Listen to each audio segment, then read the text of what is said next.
How's it going, folks? So the other day I edited this photo that I took when I was in the northern part of Georgia in the Chattahoochee Mountains, or the National Forest area, and I felt like it was a great moment to make a video explaining a certain tool that I use to edit the photo. And this tool is called Range Mask.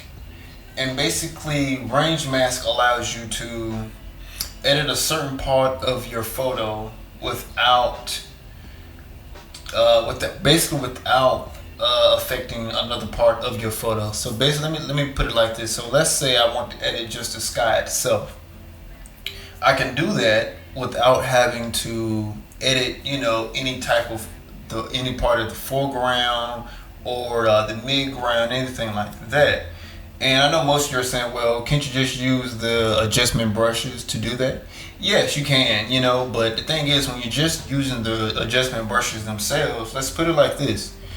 Let's say we have, we want to work on just the sky, and let's say in the, right under, we have a tree line, Let's say once you start using your adjustment brushes and you're doing whatever changes you make, have you ever noticed when you do that, there may be a slight line amongst the trees or mountains in your background that may have been affected by that brush as well?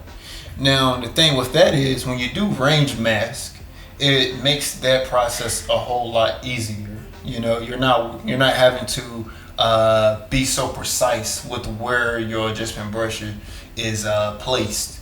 So that's what I want to show y'all today, and it definitely helped me with my editing a whole lot. It's like from having to go from minutes and minutes to hours on end of being so precise and still, ending up with a photo that doesn't look natural, at least in my eyes. It made the process a whole lot easier. So I'm gonna show y'all how that looks and how it works here in Lightroom.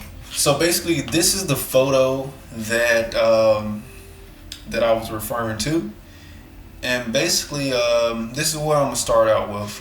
With all photos, I always like to start with doing my lens corrections.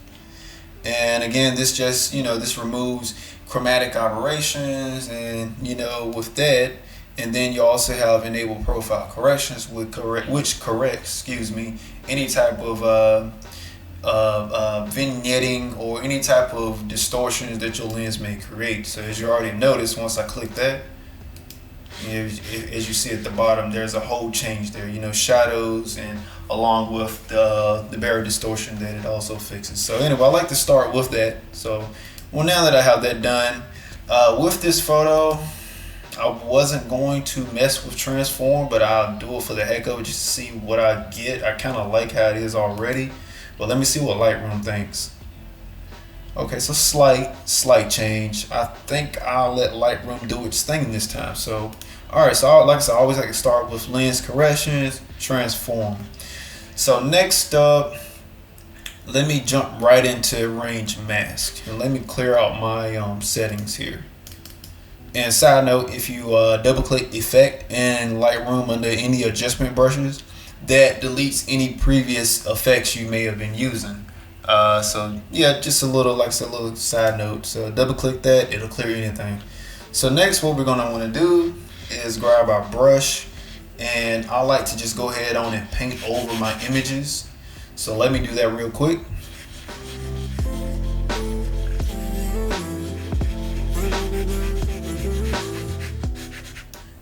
And if you want to see what you painted over, just hit O, and that'll show you your mask here. And I just like to go over that because I noticed that I missed some areas. Okay, so here we go. So our picture is fully painted over. Now what we want to do now, just so to get that range mask, is basically what I'm going to do is show you what will happen. I kind of want to show you a more dramatic, I guess I should say, demonstration. So let me turn off the mask. And what I'm going to do is just this here. So let's say I want to turn down the exposure just a bit. And as you see now, it's affecting the image globally. But as you will see, once I apply the range mask, it'll be more so locally. So I'm gonna bring down maybe the highlights just a bit. I don't want to flatten the image. I guess I should say the sky, and maybe just a little bit of the whites. All right, so as you can see here, let me turn this off and on.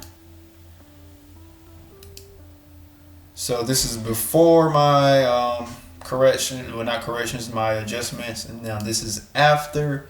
Take notice of the sky here and how my corrections also affected my little plant and the water. So as you see now, things are just totally dark. It's just not too pretty.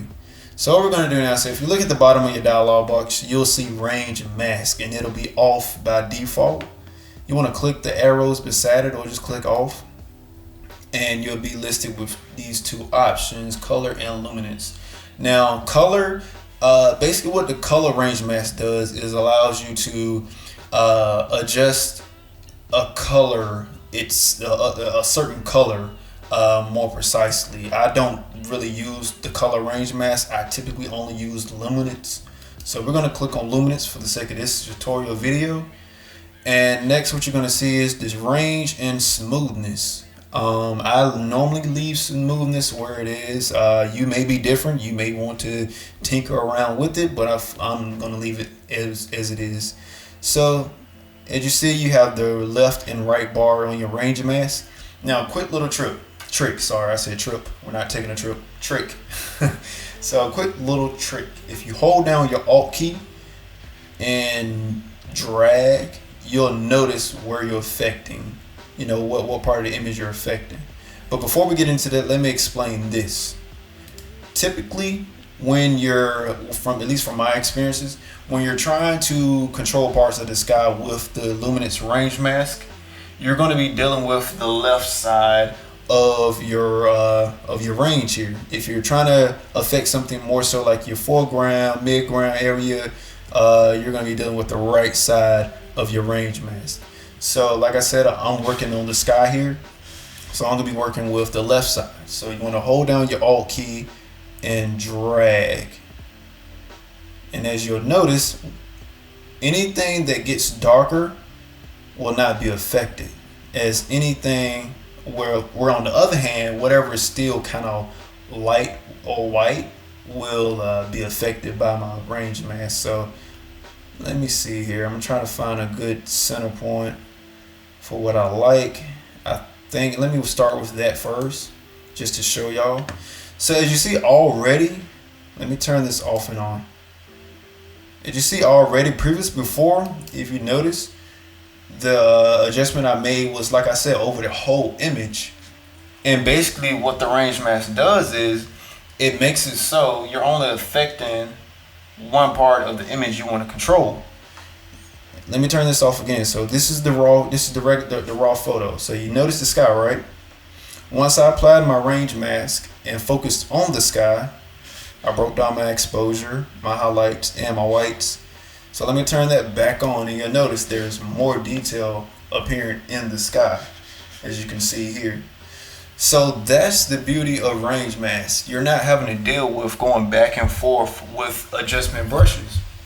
And as I said, in the past, I spent a lot of time trying to be so precise with where I placed my adjustment brushes, and it just took time. But at the time, that was the only way I knew, of course, until I became enlightened, and I'm like, oh, range mask, wow. So now I'm using the range mask, and it's been helpful. And like I said, this is something that would definitely cut down time with editing, and I'm big on that. I definitely love taking my time, but if I can find little little tips and tricks to do just to make time go by a little bit faster, I try to find that. So this is something that helped me, and I hope that helps you as well. If you have any type of questions, or anything you want me to kind of clear up, just feel free to reach out. But yeah, like I said, this is definitely cool. You can do a lot more with the range mask. I just worked on, like I said, just the sky itself. But you can do way more with it. You have pretty much everything you will have under your basic tab in Lightroom. So mess around with it, work with it. I'm whatever y'all put together, whatever photos y'all come up with, from using the range mask, tagging me in them, let me see them, So I'm looking forward to seeing what y'all have to show. So yeah, stay tuned. I definitely am gonna have more videos like this, tutorial based. Definitely gonna be releasing videos. More so like, you know, in action, where I'm like on the scene or wherever I am. This is kind of like this is my first video, and I was like, you know, I just need to release something just to get the wheel turning. So y'all, please bear with me. Stay tuned. Much love for watching this video. Please subscribe. If you want to follow me on IG, you can find me at LES_SNIPEZ.